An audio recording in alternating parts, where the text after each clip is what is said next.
കണ്ണൂർ തലശ്ശേരിയിൽ വൻ ലഹരി മരുന്ന് വേട്ട. റെയിൽവേ സ്റ്റേഷനിൽ നിന്ന് 255 ഗ്രാം ബ്രൗൺ ഷുഗറുമായി 3 പേർ പിടിയിലായി. തലശ്ശേരി സ്വദേശികളായ മുഹമ്മദ് അക്രം, ഷുഹൈബ്, നാസർ എന്നിവരാണ് പിടിയിലായത്. മുഹമ്മദ് അക്രം മുംബൈയിലെ ലഹരി കേസിൽ പ്രതിയാണ്. നിഖിൽ അളവൂർ ചേരുന്നു കണ്ണൂരിൽ നിന്നും. നിഖിൽ, ഈ ലഹരി കേസുമായി ബന്ധപ്പെട്ട് എന്തൊക്കെയാണ് പ്രേക്ഷകരോട് പങ്കുവയ്ക്കാനുള്ള കൂടുതൽ വിവരങ്ങൾ?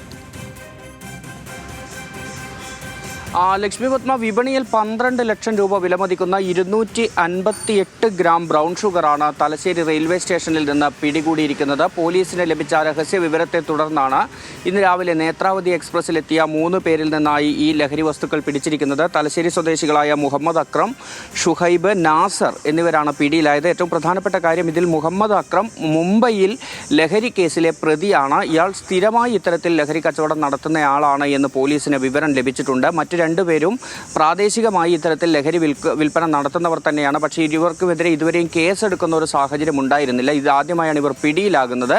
പോലീസിന് നേരത്തെ തന്നെ ഇവരുടെ ഈ ലഹരി വിൽപ്പനയെക്കുറിച്ച് വിവരം ലഭിച്ചിരുന്നു. അതനുസരിച്ചാണ് ഇന്ന് നേത്രാവതി എക്സ്പ്രസിൽ ഇവർ തലശ്ശേരിയിൽ ഇറങ്ങുമെന്ന വിവരം പോലീസിന് നേരത്തെ ലഭിക്കുന്നു. അതനുസരിച്ച് സ്റ്റേഷനിലെത്തിയ പോലീസ് ഇവരെ പിടികൂടുകയും പരിശോധിക്കുകയുമായിരുന്നു. അങ്ങനെയാണ് ഇവരിൽ നിന്ന് 258 ഗ്രാം തൂക്കം വരുന്ന ബ്രൗൺ ഷുഗർ പിടിച്ചെടുത്തിരിക്കുന്നത്. പോലീസ് പ്രാഥമികമായി കണക്കാക്കുന്നതനുസരിച്ച് വിപണിയിൽ 12 ലക്ഷം രൂപ ഇതിന് വില വരും എന്നാണ് കണക്കാക്കിയിരിക്കുന്നത്. ഇവർ നേരത്തെയും ഇത്തരത്തിൽ ലഹരി കടത്തിയിട്ടുണ്ട് എന്നും പോലീസിന് മനസ്സിലായിട്ടുണ്ട്. മുംബൈയിൽ നിന്ന് നേരിട്ട് ഇവർ ട്രെയിൻ മാർഗം ഇങ്ങനെ ലഹരി വസ്തുക്കൾ എത്തിച്ച് അത് പ്രാദേശികമായ ആളുകളെ ഉപയോഗിച്ച് വിൽപ്പന നടത്തുന്നു എന്നാണ് പോലീസ് മനസ്സിലാക്കിയിരിക്കുന്നത്. ഏതായാലും കർശനമായ നിരീക്ഷണം ഈ മേഖലയിലെല്ലാം തന്നെ പോലീസ് തുടരാനും തീരുമാനിച്ചിട്ടുണ്ട്. നിഖിൽ അളവൂർ കണ്ണൂരിൽ നിന്നും വിവരങ്ങൾ പങ്കുവച്ചത്.